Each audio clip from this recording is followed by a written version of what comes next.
Gulf focus ആരംഭിക്കുന്നു. നമസ്കാരം. കണ്ണീർ കടലായി നാട്.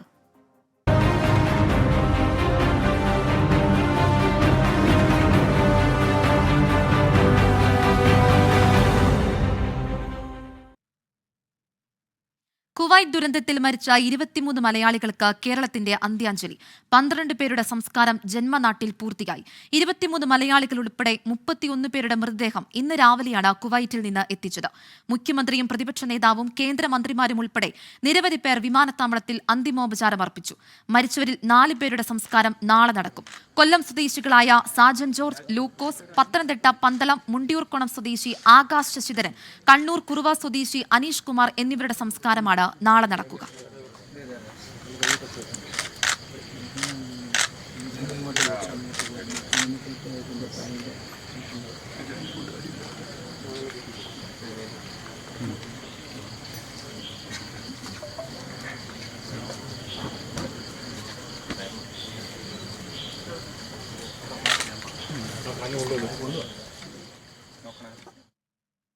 കുവൈറ്റിലെ തീപിടുത്തത്തിൽ മരിച്ചവരുടെ മൃതദേഹം രാവിലെ 10:30 വ്യോമസേനയുടെ പ്രത്യേക വിമാനത്താവളത്തിൽ കൊച്ചിയിലെത്തിച്ചത്. ഹൃദയഭേദകമായ കാഴ്ചകളാണ് നെടുമ്പാശ്ശേരി വിമാനത്താവളത്തിൽ കണ്ടത്. പോലീസിന്റെ അകമ്പടി വാഹനങ്ങളോടെ പ്രത്യേകമൊരുക്കിയ ആംബുലൻസുകളിലാണ് മൃതദേഹം മരിച്ചവരുടെ സ്വദേശങ്ങളിലെത്തിച്ചത്.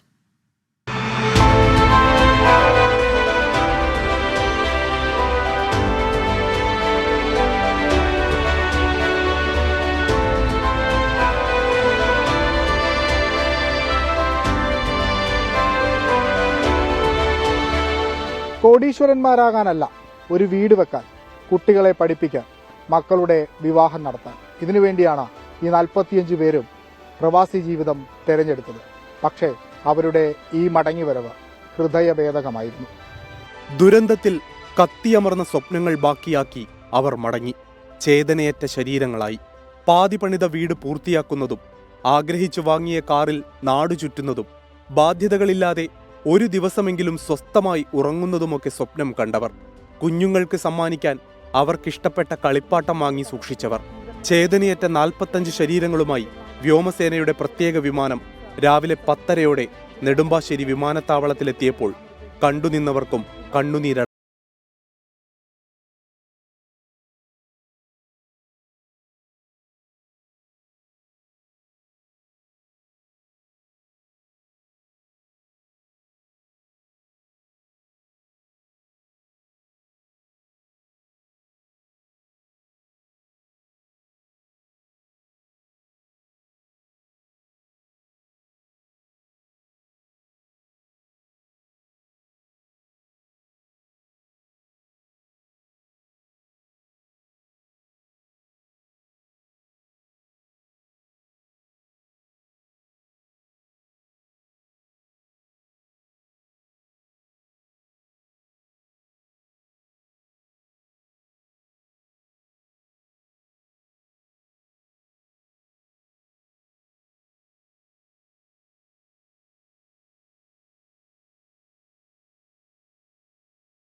കത്തിയമർന്നത് ഓരോ കുടുംബത്തിന്റെയും വലിയ പ്രതീക്ഷകൾ കൂടിയാണ്. സ്വപ്നങ്ങൾ ബാക്കിയാക്കിയാണ് മടക്കമില്ലാത്ത യാത്രയ്ക്കായി ഒടുവിലവർ ജന്മനാടുകളിലേക്ക് എത്തിയത്. വിഷ്ണു സുരേഷിനും എസ് ശ്യാംകുമാറിനുമൊപ്പം വിനീത വിജി, 24 കൊച്ചി. കുവൈറ്റ് ദുരന്തത്തിൽ മരിച്ച പത്തനംതിട്ട സ്വദേശികളിൽ ഒരാളുടെ മൃതദേഹം സംസ്കരിച്ചു. പ്രമാടം വാഴമുട്ടം സ്വദേശി മുരളീധരൻ നായരുടെ മൃതദേഹമാണ് ഇന്ന് സംസ്കരിച്ചത്. മരിച്ച മറ്റ് 4 പേരുടെ സംസ്കാരം നാളെയും മറ്റന്നാളുമായി നടക്കും. തീപിടുത്തത്തിൽ പത്തനംതിട്ടയ്ക്ക് 5 പേരുടെ ജീവനാണ് നഷ്ടമായത്. പുഷ്പഗിരി ആശുപത്രി മോർച്ചറിയിൽ സൂക്ഷിച്ച ആലപ്പുഴ പാണ്ടനാട് സ്വദേശി മാത്യു തോമസിന്റെ മൃതദേഹം തിങ്കളാഴ്ച സംസ്കരിക്കും.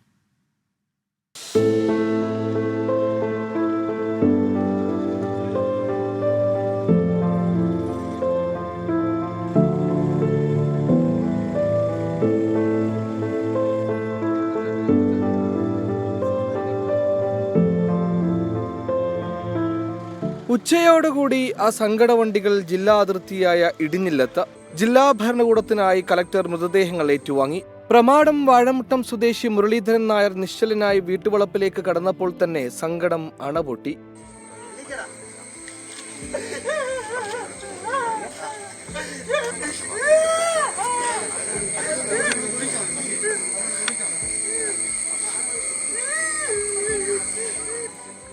കണ്ടുനിന്നവരെല്ലാം ഒരു മാത്രയെങ്കിലും കണ്ണീരണിഞ്ഞു. മകൻ ഗിരീഷ് ചിതയ്ക്ക് തീ കൊളുത്തി. അഗ്നിനാളങ്ങൾ മുരളീധരൻ നായരെ ഏറ്റുവാങ്ങി. പന്തളം മുടിയൂർക്കോണം സ്വദേശി ആകാശ് ശശിധരന്റെ സംസ്കാരം നാളെ നടക്കും. രാവിലെ 11 മണി മുതൽ വീട്ടിൽ നടക്കുന്ന പൊതുദർശനത്തിന് ശേഷം 2 മണിക്കായിരിക്കും ചടങ്ങുകൾ. മേപ്രാൽ സ്വദേശി തോമസ് ഉമ്മന്റെ സംസ്കാരം ഞായറാഴ്ച ഉച്ചതിരിഞ്ഞ മേപ്രാൽ സെന്റ് ജോൺസ് ഓർത്തഡോക്സ് പള്ളി സെമിത്തേരിയിലാണ് നടക്കുക. അട്ടച്ചാക്കൽ സ്വദേശി സജു വർഗീസ്, കീഴ്വാഴ്പൂർ സ്വദേശി സിബിൻ എബ്രഹാം എന്നിവരുടെ സംസ്കാരം തിങ്കളാഴ്ചയാണ്. പുഷ്പഗിരി ആശുപത്രി മോർച്ചയിൽ സൂക്ഷിച്ച ആലപ്പുഴ പാണ്ടനാട് സ്വദേശി മാത്യു തോമസിന്റെ മൃതദേഹം തിങ്കളാഴ്ച രാവിലെ 7:30 വീട്ടിലെത്തിക്കും. പൊതുദർശനത്തിന് ശേഷം യോദാൻപുരം മാർ ഗ്രിഗോറിയോസ് ഓർത്തഡോക്സ് പള്ളിയിൽ ഉച്ചയ്ക്ക് 2 മണിക്കാണ് സംസ്കാര ശുശ്രൂഷകൾ. അജീഷ് ജയകുമാറിനൊപ്പം ശ്രീജിത്ത് ശ്രീകുമാരൻ, 24 പത്തനംതിട്ട. കുവൈറ്റ് തീപിടുത്തത്തിൽ മരിച്ച കൊല്ലം സ്വദേശികളിൽ 2 പേരുടെ മൃതദേഹം സംസ്കരിച്ചു. ശൂരനാട് വയ്യാങ്കര സ്വദേശി ഷമീറിന്റെയും സുമേഷ് സുന്ദരന്റെയും മൃതദേഹങ്ങളാണ് സംസ്കരിച്ചത്. പുനലൂർ സ്വദേശി സാജന്റെയും വെളിച്ചിൽക്കാല സ്വദേശി ലൂക്കോസിന്റെ മൃതദേഹങ്ങൾ നാളെയാണ് സംസ്കരിക്കുന്നത്. പ്രിയപ്പെട്ടവരെ അവസാനമായി കാണാൻ 100 കണക്കിന് ആളുകളാണ് എത്തിയത്.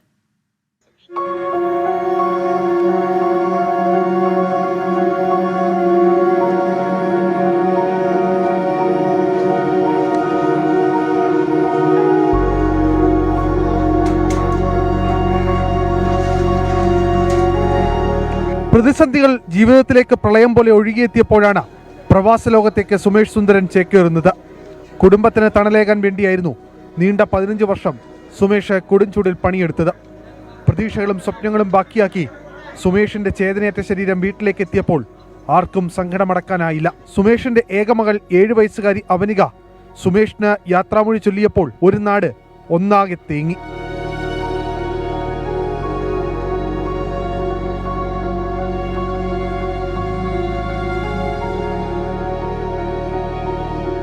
വീട്ടുവളപ്പിലൊരുക്കിയ ചിതയിൽ സഹോദരൻ ചിതയ്ക്ക് തീ കൊളുത്തി.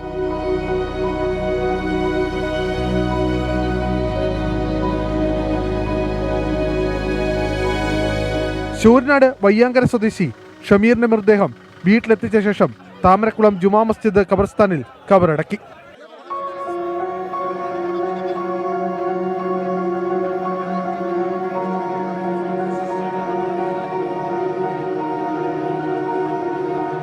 മന്ത്രി J Chinchu Rani, NK Premachandran MP ഉൾപ്പെടെയുള്ള രാഷ്ട്രീയ സാമൂഹ്യ സാംസ്കാരിക രംഗത്തെ നിരവധി പേർ ചടങ്ങിൽ പങ്കെടുത്തു. മോർച്ചറിയിലേക്ക് മാറ്റിയ പുനലൂർ നരിക്കൽ സ്വദേശി സാജൻ ജോർജിന്റെയും ആദിച്ചനല്ലൂർ സ്വദേശി ലൂക്കോസിന്റെയും മൃതദേഹങ്ങൾ നാളെ സംസ്കരിക്കും.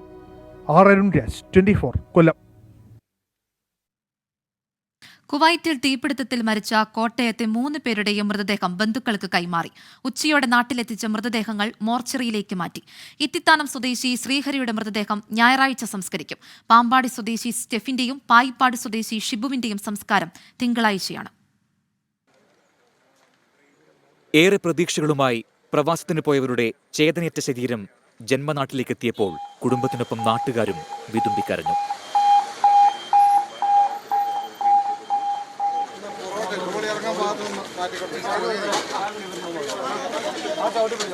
സംസ്കാരം തിങ്കളാഴ്ച നടത്താനാണ് നിശ്ചയിച്ചിരിക്കുന്നത്. മൃതദേഹം സൂക്ഷിച്ചിരിക്കുന്ന മോർച്ചറിക്ക് സമീപം മതാചാരപ്രകാരമുള്ള പ്രാർത്ഥനാ ചടങ്ങും നടന്നു. തിങ്കളാഴ്ച രാവിലെ 9 മണിക്ക് പാമ്പാടിയിലെ വാടക വീട്ടിലും പൊതുദർശനമുണ്ടാകും. ഇത്തിത്താനം സ്വദേശി ശ്രീഹരി പ്രദീപിന്റെ മൃതശരീരം 3 മണിയോടെയാണ് നാട്ടിലെത്തിച്ചത്. സെയിന്റ് ജൂഡ് ആശുപത്രിയുടെ മോർച്ചറിയിലേക്ക് എത്തിച്ച മൃതദേഹം കാണാൻ ബന്ധുക്കളും കൂട്ടുകാരുമടക്കം നിരവധി പേരെത്തി. കാനഡയിൽ നിന്ന് ബന്ധു വരാനുള്ളതിനാൽ സംസ്കാരം ഞായറാഴ്ച 2 മണിക്ക് നടത്താനാണ് തീരുമാനം. കുവൈറ്റിലെ കമ്പനിയിൽ ജോലിയിലുണ്ടായിരുന്ന അച്ഛൻ പ്രദീപ് രാവിലെ തന്നെ വീട്ടിലെത്തിയിരുന്നു. 3:30യോടെയാണ് പായിപ്പാട് സ്വദേശി ഷിബുവിന്റെ മൃതദേഹം തിരുവല്ലയിലെ പുഷ്പഗിരി ആശുപത്രിയിൽ എത്തിച്ചത്. ഇവിടെയും ബന്ധുക്കളും നാട്ടുകാരും ഷിബുവിന്റെ മൃതദേഹം സ്വീകരിക്കാൻ എത്തിയിരുന്നു. തിങ്കളാഴ്ചയാണ് ഷിബു വർഗീസിന്റെ സംസ്കാരം നടത്തുക. പൊതുദർശനവും മറ്റ് ചടങ്ങുകളും വീട്ടിൽ നടക്കും. 24 കോട്ടയം. കുവൈറ്റിലെ തീപിടുത്തത്തിൽ മരിച്ച 24 മലയാളികളുടെയും കുടുംബത്തിന് സഹായവുമായി അമേരിക്കൻ മലയാളികൾ. മരിച്ചവരുടെ കുടുംബത്തിന് 2 ലക്ഷം രൂപ ധനസഹായം നൽകുമെന്ന് FOKANA president doctor Babu Stephen അറിയിച്ചു. ലോക കേരള സഭയുടെ 4ാം സമ്മേളനത്തിന്റെ ഔദ്യോഗിക ഉദ്ഘാടന വേദിയിലായിരുന്നു പ്രഖ്യാപനം. ദുരന്തത്തിൽ ജീവൻ പൊലിഞ്ഞവരുടെ കുടുംബത്തിന്റെ ദുഃഖം നികത്താവുന്നതിനും അപ്പുറമാണെന്നും കുടുംബങ്ങളുടെ ദുഃഖത്തിൽ ഫൊക്കാനയും പങ്കുചേരുന്നതായും ഡോക്ടർ ബാബു സ്റ്റീഫൻ പറഞ്ഞു. കുവൈറ്റിലെ മംഗഫിലുണ്ടായ അപകടത്തെ തുടർന്ന് രാജ്യത്തെ കെട്ടിടങ്ങളിലെ സുരക്ഷാ പരിശോധന കർശനമാക്കി. കഴിഞ്ഞ 10 മാസത്തിനിടെ ക്രമക്കേട് കണ്ടെത്തിയ 568 കെട്ടിടങ്ങളുടെ ബേസ്മെന്റുകൾ അടച്ചുപൂട്ടിയതായി മുനിസിപ്പാലിറ്റി അറിയിച്ചു. കുവൈറ്റിലെ കെട്ടിടങ്ങളിലെ നിയമലംഘനം പൊതുജനങ്ങൾക്ക് വിളിച്ചറിയിക്കാനായി ഹോട്ട്ലൈൻ തുടങ്ങുമെന്ന് കുവൈറ്റ് ആഭ്യന്തരമന്ത്രി വ്യക്തമാക്കി. കുവൈറ്റിൽ കെട്ടിടങ്ങളിലെ സുരക്ഷാ പരിശോധന പുരോഗമിക്കുകയാണ്. പൊതുമരാമത്ത് മന്ത്രിയുടെ നേതൃത്വത്തിലാണ് പരിശോധന നടക്കുന്നത്. വിവിധ വകുപ്പുകളിലെ ഉദ്യോഗസ്ഥരും പരിശോധനയിൽ പങ്കെടുക്കുന്നുണ്ട്. ഇന്നലെയും നിരവധി കെട്ടിടങ്ങളിൽ സംഘം പരിശോധന നടത്തിയിരുന്നു. ഇന്നും പരിശോധന തുടരുമെന്നാണ് അധികൃതർ അറിയിക്കുന്നത്. അൽ മംഗഫ്, അൽ മഹബൂല, ഖൈത്താൻ, ജിലീബ് അൽ ഷിയൂഖ് എന്നിവിടങ്ങളിലാണ് ഇന്നലെ പരിശോധന നടത്തിയത്. 189 കെട്ടിടങ്ങളിലെ ബേസ്മെന്റുകളിൽ അനധികൃതമായി താമസിപ്പിച്ചവരെ ഒഴിപ്പിച്ചിട്ടുണ്ട്. ഇതിൽ ഗുരുതര ലംഘനം നടത്തിയ ഒരു കെട്ടിടത്തിലേക്കുള്ള വൈദ്യുത ബന്ധം ഉൾപ്പെടെ വിച്ഛേദിക്കാൻ ഉത്തരവിട്ടതായും അധികൃതർ അറിയിച്ചു. കഴിഞ്ഞ 10 മാസങ്ങൾക്കിടെ രാജ്യത്തെ 568 കെട്ടിടങ്ങളിൽ ഗുരുതര ക്രമക്കേട് കണ്ടെത്തിയതായാണ് മുനിസിപ്പാലിറ്റി അറിയിക്കുന്നത്. തീപിടുത്ത ദുരന്തത്തിന്റെ പശ്ചാത്തലത്തിലാണ് മുനിസിപ്പാലിറ്റി കണക്കുകൾ പുറത്തുവിട്ടത്. അതേസമയം കുവൈത്തിലെ കെട്ടിടങ്ങളിലെ നിയമലംഘനം പൊതുജനങ്ങൾക്ക് വിളിച്ചറിയിക്കാനായി ഹോട്ട്ലൈൻ ആരംഭിക്കുമെന്ന് ആഭ്യന്തരമന്ത്രി ഷെയ്ഖ് ഫഹദ് അൽ യൂസഫ് അൽ സബ അറിയിച്ചു. അപകടത്തെ തുടർന്ന് മംഗഫ് പ്രദേശം സ്ഥിതി ചെയ്യുന്ന അൽ അഹമ്മദിയ ഗവർണറേറ്റിലെ ഗവർണറെ കുവൈത്ത് അമീർ മാറ്റിയിട്ടുണ്ട്. അതേസമയം അപകടത്തിൽ മരണപ്പെട്ട മലയാളികൾ ഉൾപ്പെടെ 45 ആളുകളുടെ മൃതദേഹം ഇന്ത്യയിലെത്തിച്ചു. ഇന്ത്യൻ സർക്കാരിന്റെയും കുവൈത്ത് സർക്കാരിന്റെയും കൃത്യമായ ഇടപെടലാണ് വിഷയത്തിൽ നടപടിക്രമങ്ങൾ അതിവേഗത്തിലാക്കിയത്. ഇന്നലെ ഉച്ചയോടെ കുവൈറ്റിലെത്തിയ കേന്ദ്ര വിദേശകാര്യ സഹമന്ത്രി കീർത്തി വർദ്ധൻ സിംഗും ഇന്ത്യൻ അംബാസിഡറും ഉൾപ്പെടെയുള്ള ഉദ്യോഗസ്ഥരാണ് മൃതദേഹങ്ങൾ നാട്ടിലെത്തിക്കുന്നതിനുള്ള നടപടിക്രമങ്ങൾക്ക് നേതൃത്വം നൽകിയത്. 24 കുവൈറ്റ്. കുവൈറ്റിലെ ലേബർ ക്യാമ്പിലുണ്ടായ തീപിടുത്തത്തിൽ പരിക്കേറ്റ 31 പേരാണ് നിലവിൽ ചികിത്സയിലുള്ളത്. ഇതിൽ 3 പേർ തീവ്രപരിചരണ വിഭാഗത്തിലാണ്. 5 ആശുപത്രികളിലായാണ് പരിക്കേറ്റവർ ചികിത്സയിലുള്ളത്. കുവൈറ്റിൽ നടന്ന തീപിടുത്ത ദുരന്തത്തിൽ രാജ്യത്തെ വിവിധ ആശുപത്രികളിലായി നിലവിൽ 31 പേരാണ് ചികിത്സയിലുള്ളത്. ഇവരിൽ 3 പേർ തീവ്രപരിചരണ വിഭാഗത്തിലാണ്. മലയാളികളായ Suresh Kumar Narayanan Pillai, Danny Thomas Sebastian, north Indian സ്വദേശിയായ ജിതേന്ദ്രൻ സിംഗ് എന്ന വ്യക്തിയുമാണ് ഇവർ.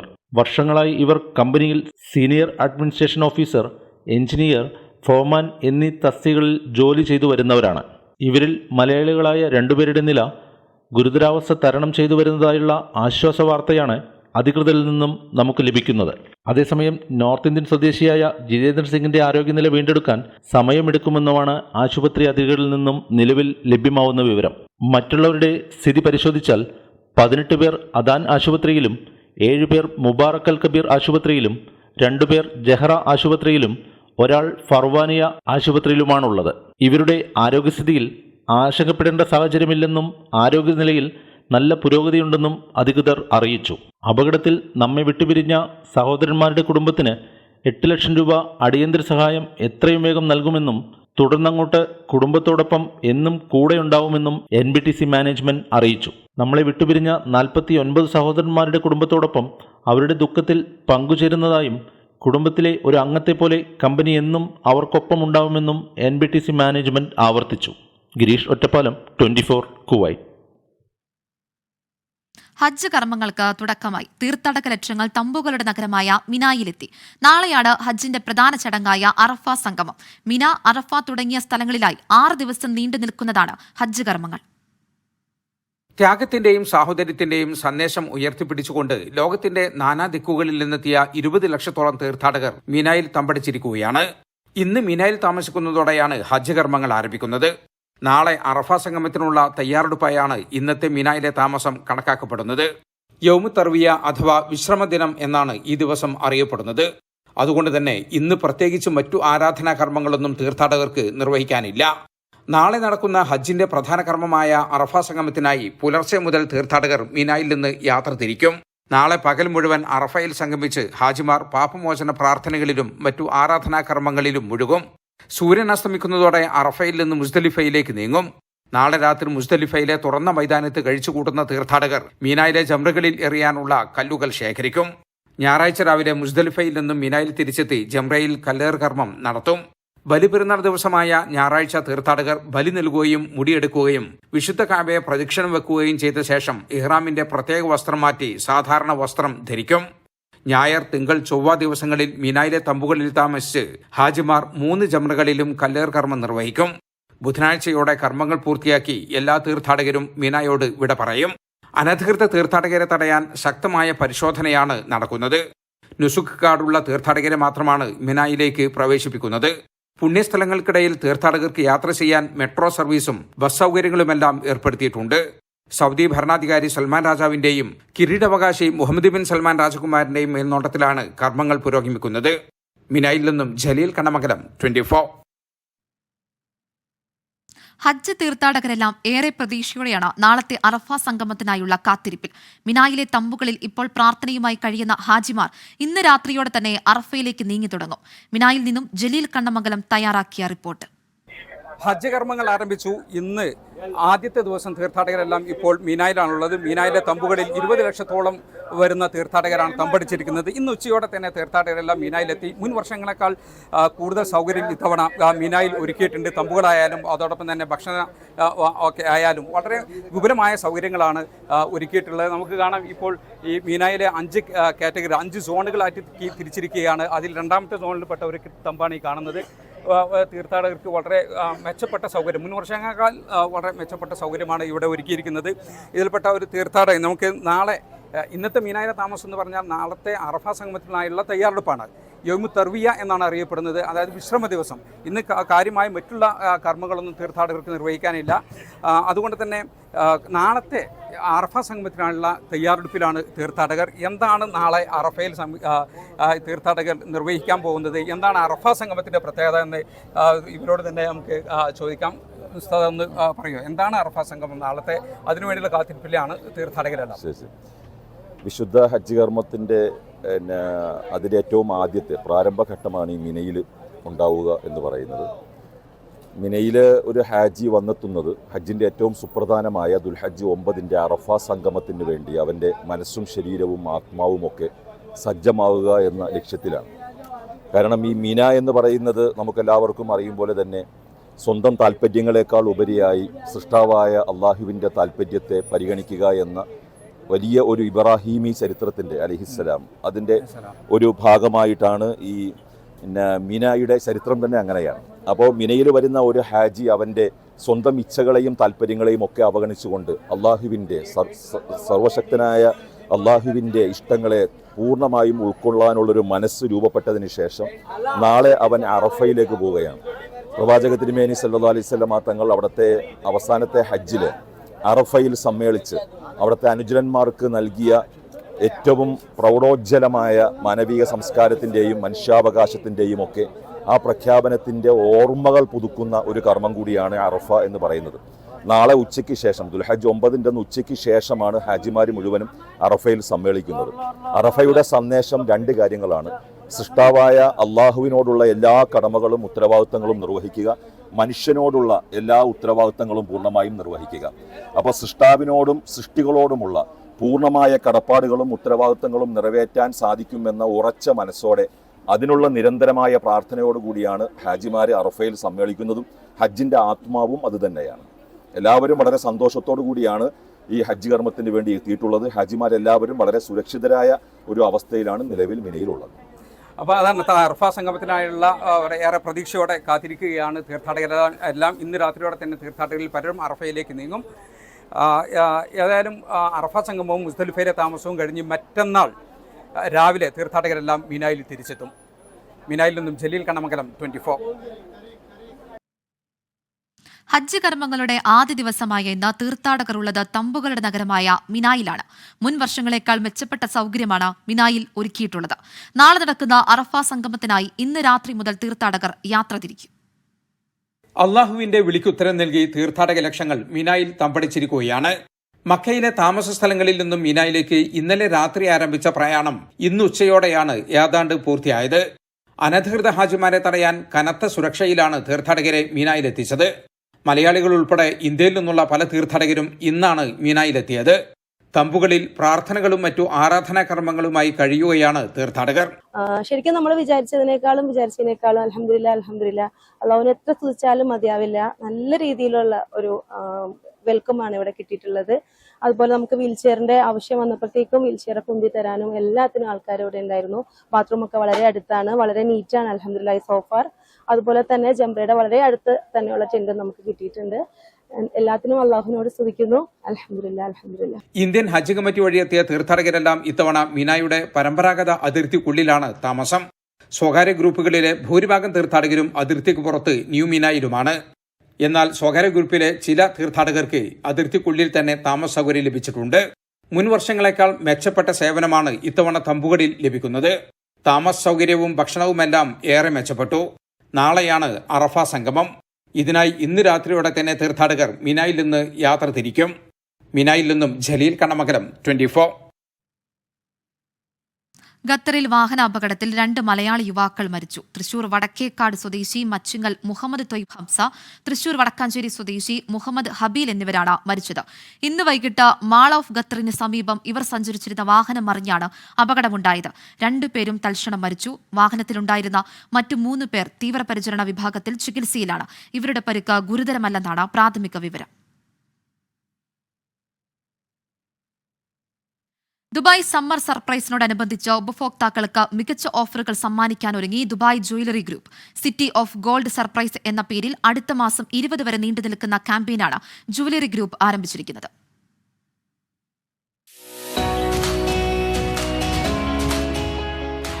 ദുബായ് സമ്മർ സർപ്രൈസസിന്റെ ഭാഗമായാണ് ഈ വർഷത്തെ സിറ്റി ഗോൾഡ് ഓഫ് സർപ്രൈസസിന് Dubai jewellery group തുടക്കമിട്ടിരിക്കുന്നത്.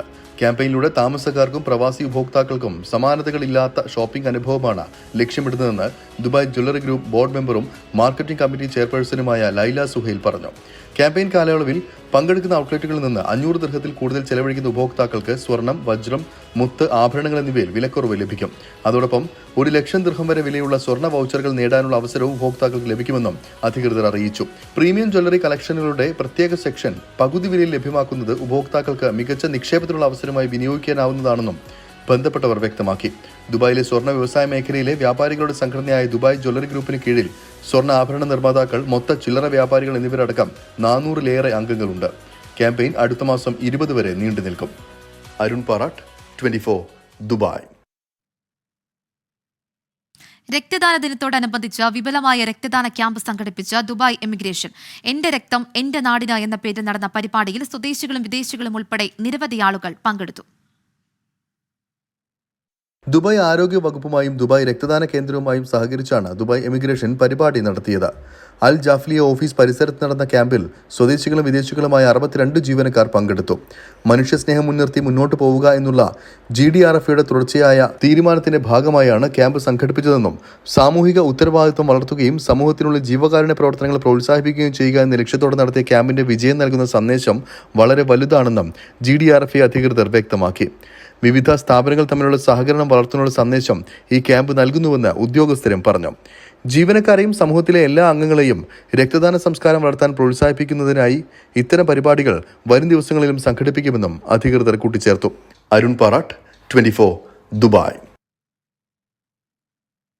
Kerala expert football association UAEയുടെ 2024-25 വർഷത്തെ സീസണിലേക്കുള്ള പുതിയ ഭാരവാഹികളെ തെരഞ്ഞെടുത്തു. 17-അംഗ ബോർഡ് ഓഫ് ഡയറക്ടേഴ്സ് ഉൾപ്പെടുന്ന കമ്മിറ്റിയിൽ നിന്നും ജാഫർ ഒറംകരയെ പ്രസിഡന്റായും സന്തോഷ് കരിവെള്ളൂരിനെ ജനറൽ സെക്രട്ടറിയായും ബൈജു ജാഫറിനെ ട്രഷററായും തെരഞ്ഞെടുത്തു. സെപ്റ്റംബർ മാസത്തിൽ ആരംഭിക്കുന്ന KCL ഫുട്ബോൾ ലീഗ് മത്സരങ്ങളോടുകൂടി പുതിയ സീസൺ ആരംഭിക്കുമെന്ന് ഭാരവാഹികൾ അറിയിച്ചു. ജാഫർ ഒറവങ്കര അധ്യക്ഷത വഹിച്ചു. സന്തോഷ് കരിവെള്ളൂർ സ്വാഗതവും ബൈജു ജാഫർ നന്ദിയും പറഞ്ഞു. 2020 ലോകകപ്പിൽ സൂപ്പർ 8 കാണാതെ പാകിസ്ഥാൻ പുറത്ത്. അമേരിക്ക അയർലൻഡ് മത്സരം മഴ മൂലം ഉപേക്ഷിച്ചതോടെയാണ് പാകിസ്ഥാന്റെ പ്രതീക്ഷകൾ അവസാനിച്ചത്. മത്സരം ഉപേക്ഷിച്ചതോടെ 5 പോയിന്റുമായി അമേരിക്ക സൂപ്പർ 8-ലെത്തി. ഗ്രൂപ്പ് എയിൽ നിന്ന് ഇന്ത്യയും അമേരിക്കയുമാണ് സൂപ്പർ 8-ലേക്ക് യോഗ്യത നേടിയത്. 4ാം ലോക കേരള സഭയ്ക്ക് തുടക്കമായി. കുവൈറ്റ് ദുരന്തത്തിന്റെ പശ്ചാത്തലത്തിൽ 1.5 ദിവസം വെട്ടിച്ചുരുക്കിയാണ് സമ്മേളനം. നാടിന് നൽകുന്ന വരുമാനത്തിന് പകരമായി പ്രവാസികൾക്ക് ഒന്നും ലഭിക്കുന്നില്ലെന്നും യാത്രാ ചെലവ് ഉൾപ്പെടെ പ്രവാസികളെ പിഴയുകയാണെന്നും ലോക കേരള സഭ ഉദ്ഘാടനം ചെയ്ത മുഖ്യമന്ത്രി പിണറായി വിജയൻ പറഞ്ഞു. കുവൈറ്റ് ദുരന്തത്തിന്റെ പശ്ചാത്തലത്തിൽ 3 ദിവസത്തെ ലോക കേരള സഭാ സമ്മേളനം 1.5 ദിവസമായി വെട്ടിക്കുറച്ചിരുന്നു. ഉച്ചയ്ക്ക് ശേഷമാണ് സഭാസമ്മേളന നടപടികൾ തുടങ്ങിയത്. കുവൈറ്റ് ദുരന്തത്തിൽ മരണമടഞ്ഞ മലയാളികൾക്ക് സമ്മേളനം അനുശോചനം രേഖപ്പെടുത്തി. മുഖ്യമന്ത്രി പിണറായി വിജയൻ സമ്മേളനം ഉദ്ഘാടനം ചെയ്തു. കുവൈറ്റ് ദുരന്തത്തിൽ മരിച്ചവരുടെ കുടുംബത്തിന് മതിയായ നഷ്ടപരിഹാരം വാങ്ങി നൽകാൻ കേന്ദ്ര സർക്കാർ ഇടപെടണം. സംസ്ഥാനത്തിന് പ്രത്യേകിച്ച് മറ്റൊരു രാജ്യത്ത് ഒന്നും ചെയ്യാനാവില്ല. അത്തരം കുടുംബങ്ങൾക്ക് മതിയായ നഷ്ടപരിഹാരം ലഭിക്കുമെന്ന് ഉറപ്പുണ്ടാക്കണം. അത് കുവൈറ്റ് സർക്കാർ സ്വാഭാവികമായും അത്തരം നടപടികൾ സ്വീകരിക്കുമെന്നാണ് പ്രതീക്ഷിക്കാവുന്നത്. ഇന്ത്യ ഗവൺമെൻറ് കുവൈത്തുമായി ബന്ധപ്പെട്ട് ആ നടപടികൾ ത്വരിതപ്പെടുത്തണം. അതോടൊപ്പം അതുമായി ബന്ധപ്പെട്ട മറ്റ് സാങ്കേതിക കാര്യങ്ങൾ പരിശോധിച്ച് ഇതുമായി നഷ്ടപരിഹാരം നൽകാൻ ബാധ്യപ്പെട്ട സ്ഥാപനങ്ങളുണ്ടെങ്കിൽ അവരിൽ നിന്നും കൃത്യമായി നഷ്ടപരിഹാരം ഈടാക്കുന്നതിനുള്ള നടപടിയും കുവൈത്തിൽ സ്വീകരിക്കണം. അതിനെല്ലാം കേന്ദ്ര സർക്കാരിൻ്റെ സംയോജിതമായ ഇടപെടലുണ്ടാവണം. കഴിഞ്ഞ സഭാ സമ്മേളനങ്ങളിലും മേഖലാ സമ്മേളനങ്ങളിലും എടുത്ത തീരുമാനങ്ങൾ നടപ്പാക്കാൻ കഴിഞ്ഞതായി മുഖ്യമന്ത്രി. യാത്രാ ചെലവിലുൾപ്പെടെ പ്രവാസികളെ പിഴിയുകയാണെന്നും കേന്ദ്ര സർക്കാർ ഇക്കാര്യം ശ്രദ്ധിക്കുന്നതേയില്ലെന്നും മുഖ്യമന്ത്രി. കൃതജ്ഞതയ്ക്ക് പകരം കൃതജ്ഞത ഉണ്ടാകുന്നുവെന്നതാണ് അനുഭവം. ഏതെല്ലാം ഘട്ടത്തിൽ പ്രവാസികളെ പിഴിയാൻ പറ്റുമോ അതാണ് യാത്രാ ചെലവിലൊക്കെ ചില പ്രത്യേക ഘട്ടങ്ങളിലുണ്ടാകുന്ന ഭീമമായ വർധനവ് കാണിക്കുന്നത്. സ്പീക്കർ എൻ ഷംസീറിന്റെ അധ്യക്ഷതയിലാണ് സഭാ സമ്മേളനം നടക്കുന്നത്. തിരിച്ചെത്തുന്ന പ്രവാസികൾക്ക് വിശ്രമജീവിതം നയിക്കാനുള്ള സൗകര്യം സംസ്ഥാനത്തുണ്ടാകണമെന്ന് ഗോകുലം ഗ്രൂപ്പ് ചെയർമാൻ ഗോകുലം ഗോപാലൻ ഇതിനുള്ള നിർദ്ദേശങ്ങളും ലോക കേരള സഭയിൽ സമർപ്പിച്ചു. പ്രവാസികൾ ഇവിടെ വന്നു കഴിഞ്ഞാൽ അവർക്ക് ഇവിടെ സ്വാതന്ത്ര്യമായിട്ട് ഇരിക്കാനും താമസിക്കാനും റിട്ടയറിംഗ് ലൈഫ് ഉണ്ടാകണമെങ്കിൽ അതെങ്ങനെ ഉണ്ടാകും എന്നുള്ള കാര്യങ്ങൾ നമ്മൾ ചിന്തിക്കേണ്ടതുണ്ട്. എൻ്റെ അഭിപ്രായത്തിൽ ഒരു പ്രധാനപ്പെട്ട സ്ഥലം 10-25 ഏക്കർ സ്ഥലമെടുത്ത് അവിടെ ഒരു ഹോസ്പിറ്റലെടുത്ത് ആ ഹോസ്പിറ്റലിൻ്റെ അടുത്ത് തന്നെ അവർ റിട്ടയറിംഗ് ഹൗസസ് അങ്ങനെയുള്ള ഒരു ഏർപ്പാട് ചെയ്തു കഴിഞ്ഞാൽ തീർച്ചയായും അത് വളരെ നല്ല കാര്യമായിരിക്കുമെന്ന് വിചാരിക്കാം. കുവൈറ്റ് ദുരന്തത്തിൽ മരിച്ചവരുടെ കുടുംബത്തിന് 2 ലക്ഷം രൂപ വീതം നൽകുമെന്ന് അമേരിക്കൻ പ്രവാസി സംഘടനയായ ഫൊക്കാനോ പ്രഖ്യാപിച്ചു. 103 രാജ്യങ്ങളുടെ പ്രതിനിധികളാണ് സമ്മേളനത്തിൽ പങ്കെടുക്കുന്നത്. വിവിധ വിഷയങ്ങളിൽ സെമിനാറുകളും നടക്കും. 24 തിരുവനന്തപുരം. നീറ്റ് പരീക്ഷാ ക്രമക്കേട് CBI അന്വേഷിക്കണമെന്ന് ആവശ്യപ്പെട്ടുള്ള ഹർജിയിൽ NTA-ക്ക് സുപ്രീം കോടതി നോട്ടീസ്. കൌൺസിലിംഗ് സ്റ്റേ ചെയ്യണമെന്ന ആവശ്യം സുപ്രീം കോടതി വിസമ്മതിച്ചു. പരീക്ഷ വീണ്ടും നടത്തണമെന്ന് ആവശ്യപ്പെട്ട് വിദ്യാർത്ഥികൾ കേന്ദ്ര വിദ്യാഭ്യാസ മന്ത്രിക്ക് നിവേദനം നൽകി. നീറ്റ് പരീക്ഷാ ക്രമക്കേടും ചോദ്യപേപ്പർ ചോർച്ചയും അന്വേഷിക്കണമെന്ന ഹർജികളിലാണ് സുപ്രീം കോടതി NTA-ക്കും കേന്ദ്ര സർക്കാരിനും നോട്ടീസ് അയച്ചത്. 2 ആഴ്ചയ്ക്കകം മറുപടി നൽകണമെന്നും കോടതി ആവശ്യപ്പെട്ടു. പരീക്ഷാ ക്രമക്കേടുമായി ബന്ധപ്പെട്ട മറ്റ് ഹർജികൾക്കൊപ്പം അടുത്ത മാസം 8-ന് കേസ് വീണ്ടും പരിഗണിക്കും. കോച്ചിംഗ് സെന്ററിൽ വിദ്യാർത്ഥികൾ ആത്മഹത്യ ചെയ്തതിന് കാരണം നീറ്റ് UG ഫലങ്ങളല്ലെന്നും CBI അന്വേഷണത്തിനായി വൈകാരിക വാദങ്ങൾ ഹർജിക്കാർ ഉന്നയിക്കരുതെന്നും സുപ്രീം കോടതി ചൂണ്ടിക്കാട്ടി. കേന്ദ്ര സർക്കാരും NTA-യും വിദ്യാർത്ഥികളെ ഇരുട്ടിൽ നിർത്തുന്നുവെന്ന് ആരോപിച്ചാണ് ശാസ്ത്രി ഭവനിൽ വിദ്യാർത്ഥികൾ പ്രതിഷേധിച്ചത്. മന്ത്രി ധർമ്മേന്ദ്ര പ്രധാനെ കണ്ട വിദ്യാർത്ഥികൾ നിവേദനം കൈമാറി. വിദ്യാർത്ഥികളുടെ താൽപര്യങ്ങൾ സംരക്ഷിക്കാൻ केंद्र सरकार प्रतिज्ञाबद्धमाണെന്ന് मंत्री അറിയിച്ചു. कोर्ट की आदेश के हिसाब से हम सब बंधे हुए हैं. जैसे कल भी एक आदेश आया है कि इन बच्चों को ऐसे ही तरीके में री एग्जामिनेशन की अवसर दे दिया जाए. कोर्ट जैसे कहेगा उसको सबके लिए मान्य होगा. കോടതി സ്റ്റേ ചെയ്യാൻ വിസമ്മതിച്ചതോടെ നീറ്റ് കൌൺസിലിംഗ് ഉടൻ ആരംഭിക്കും. അതേസമയം 580 മാർക്കിൽ കൂടുതൽ നേടിയ വിദ്യാർത്ഥികളുടെ പരീക്ഷാ കേന്ദ്രങ്ങളുടെ വിവരങ്ങൾ പുറത്തുവിടണമെന്ന് കോൺഗ്രസ് ആവശ്യപ്പെട്ടു. പരീക്ഷാ കേന്ദ്രങ്ങളുടെ വീഡിയോ റെക്കോർഡിംഗും പുറത്തുവിടണമെന്നാണ് ആവശ്യം. 24 ഡൽഹി. കുവൈറ്റിലെ തീപിടുത്തത്തിൽ മരിച്ച മലപ്പുറം ജില്ലക്കാരായ 2 പേരുടെ മൃതദേഹം സംസ്കരിച്ചു. തിരൂർ കൂട്ടായി സ്വദേശി നൂഹിനും പുലാമന്തോൾ തിരുത്ത് സ്വദേശി MB ബാഹുലയിനുമാണ് ജന്മനാട് കണ്ണീരോടെ വിടചൊല്ലിയത്. 11 വർഷത്തിലധികമായി പ്രവാസിയായിരുന്ന തിരൂർ കൂട്ടായി കോതപ്പറമ്പ് സ്വദേശി നൂഹ് 4 മാസം മുൻപാണ് അവധി കഴിഞ്ഞ് കുവൈറ്റിലേക്ക് പോയത്. ഹൃദ്രോഗിയായിരുന്നിട്ടും കടബാധ്യത കാരണമാണ് നൂഹ് പ്രവാസം തുടർന്നത്.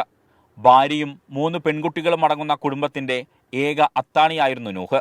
കൂട്ടായി റാത്തീബ് ജുമാ മസ്ജിദിലായിരുന്നു ഖബറടക്കം. പാണക്കാട് സാദിഖ് അലി ശിഹാബ് തങ്ങൾ മയ്യത്ത് നമസ്കാരത്തിന് കാർമ്മികത്വം വഹിച്ചു.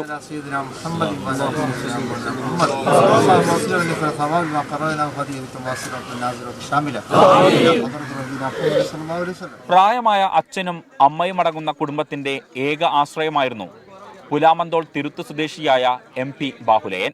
മുൻ ബ്ലോക്ക് പഞ്ചായത്ത് അംഗം MP വേലായുധന്റെ ഏക മകനായ ബാഹുലയൻ 1 വർഷം മുൻപാണ് നാട്ടിൽ വന്ന് മടങ്ങിയത്. നാട്ടിലെ സാമൂഹിക സാംസ്കാരിക രംഗത്തടക്കം സജീവമായിരുന്ന ബാഹുലയന്റെ അപ്രതീക്ഷിത വിയോഗം നാടിന് ഉൾക്കൊള്ളാനായിട്ടില്ല.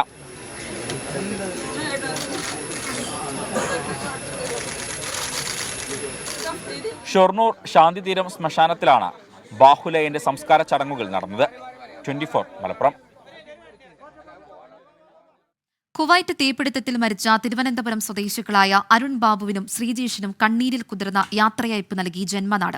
വീടെന്ന സ്വപ്നം ബാക്കിയാക്കിയാണ് ആര്യനാട് ഉഴമലക്കൽ സ്വദേശി അരുൺ ബാബുവും വർക്കല ഇടവ സ്വദേശി ശ്രീജേഷും യാത്രയായത്. ഉറ്റവരുടെയും സുഹൃത്തുക്കളുടെയും ഹൃദയം നുറുങ്ങുന്ന നിലവിളി കണ്ടുനിന്നവരുടെ പോലും കരൾ പിളർന്നു പോകുന്ന വേദനയായി. ഉഴമലക്കൽ സ്വദേശി അരുൺ ബാബു യാത്രയാകുമ്പോൾ വീടെന്ന സ്വപ്നം ബാക്കി. വൈകിട്ട് 4 മണിയോടെ അരുണിന്റെ മൃതദേഹം നെടുമ്പാശ്ശേരിയിൽ നിന്ന് വട്ടപ്പാറ പൂവത്തൂരിലെ ഭാര്യ വീട്ടിലെത്തിച്ചു. 10 മിനിറ്റ് നീണ്ട പൊതുദർശനം ശേഷം കുടുംബ വീടായ ഉഴമലക്കൽ കുര്യാത്തിയിൽ.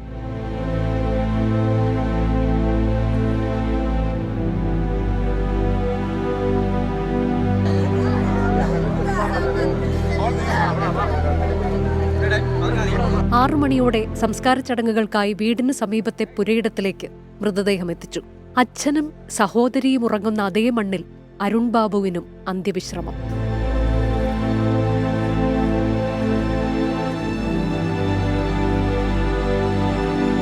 ആറ് ദിവസം മുൻപ് കുവൈറ്റിലേക്ക് പോയ ഇടവ സ്വദേശി ശ്രീജേഷിന്റെ വിയോഗ വാർത്തയറിഞ്ഞ അമ്പരപ്പിലായിരുന്നു നാട്ടുകാർ.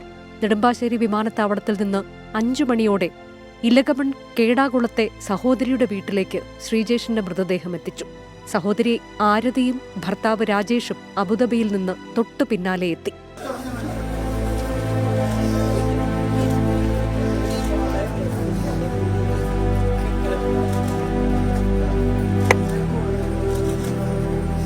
ഇടവ പാറയിൽ മൂടില്ലവിളയിലെ ശ്രീജേഷിന്റെ കുടുംബ വീട്ടിൽ പൊതുദർശനം.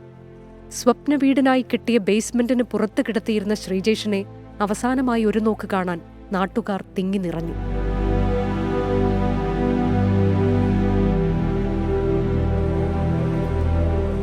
സർക്കാർ പ്രതിനിധിയായി കളക്ടർ ജെറോമിക് ജോർജ്, സ്ഥലം MLA വി ജോയ് എന്നിവർ സംസ്കാര ചടങ്ങിൽ സംബന്ധിച്ചു. സഹോദരി ഭർത്താവ് രാജേഷ് അന്ത്യകർമ്മങ്ങൾ ചെയ്തു. 24 തിരുവനന്തപുരം. കുവൈത്തിൽ വീണ്ടും തീപിടുത്തം. മെഹബൂലിയിലെ കെട്ടിടത്തിലുണ്ടായ തീപിടുത്തത്തിൽ 9 പേർക്ക് പരുക്കേറ്റു. ഇവരെ അദാൻ ആശുപത്രിയിൽ പ്രവേശിപ്പിച്ചു. പരുക്കേറ്റവരിൽ 3 പേരുടെ നില ഗുരുതരമാണ്. പരുക്കേറ്റവർ എല്ലാവരും ഇന്ത്യക്കാരെന്ന് റിപ്പോർട്ട്. വിവരങ്ങളുമായി കുവൈറ്റിൽ നിന്നും ഗിരീഷ് ഒറ്റപ്പാലം ചേരുന്നുണ്ട്. ഗിരീഷ്, ഈ പരുക്കേറ്റവരുടെ ആരോഗ്യനില ഗുരുതരമായി തന്നെ തുടരുകയാണോ? എന്തൊക്കെയാണ് പുതിയ വിവരങ്ങൾ? ആൻമറിയ, കുവൈറ്റിലെ മെഹബൂല പ്രദേശത്താണ്. മെഹബൂല ബ്ലോക്ക് 1-ലാണ് അല്പസമയം മുൻപ് തീപിടുത്തമുണ്ടായത്. ഈ നിയന്ത്രണ വിധേയമാക്കിയതായി ഫയർഫോഴ്സ് വിഭാഗം അറിയിച്ചിട്ടുണ്ട്. ഇന്ത്യക്കാരായ 9 പേർക്കാണ് പരിക്കേറ്റത്. 9 പേർക്ക് പരിക്കേറ്റതായാണ് ഇപ്പോൾ ലഭ്യമാകുന്ന വിവരം. പരിക്കേറ്റവരെ അടുത്തു തന്നെയുള്ള അദാൻ ആശുപത്രിയിലേക്ക് മാറ്റിയിട്ടുണ്ട്. 2 നില കെട്ടിടത്തിലാണ് ഈ അപകടം നടന്നതായാണ് അറിയാൻ കഴിഞ്ഞത്. തീ പടരുന്നത് കണ്ട് താഴേക്ക് ചാടിയ 3 പേരുടെ നില ഗുരുതരമാണെന്നും റിപ്പോർട്ടുണ്ട്. കൂടുതൽ വിശദാംശങ്ങൾ ഉടൻ തന്നെ അറിയാൻ കഴിയുമെന്നാണ് പ്രതീക്ഷിക്കുന്നത്. ആൻമറിയ, ശരി. കുവൈറ്റിൽ വീണ്ടും തീപിടുത്തം. മെഹബൂലിയിലെ കെട്ടിടത്തിലുണ്ടായ തീപിടുത്തത്തിൽ 9 പേർക്ക് പരിക്കേറ്റു. ഇവരെ അദാൻ ആശുപത്രിയിൽ പ്രവേശിപ്പിച്ചിട്ടുണ്ട്. പരിക്കേറ്റവരിൽ 3 പേരുടെ നില ഗുരുതരമാണ്. പരിക്കേറ്റവർ എല്ലാവരും ഇന്ത്യക്കാരാണെന്നാണ് റിപ്പോർട്ട് വരുന്നത്. തീ നിയന്ത്രണ വിധേയമാണ്. വിവരങ്ങൾ നൽകുകയായിരുന്നു കുവൈറ്റിൽ നിന്നും ഗിരീഷ് ഒറ്റപ്പാലം. ഇതോടെ ഗൾഫ് ഫോക്കസ് പൂർണ്ണമാകുന്നു. നമസ്കാരം.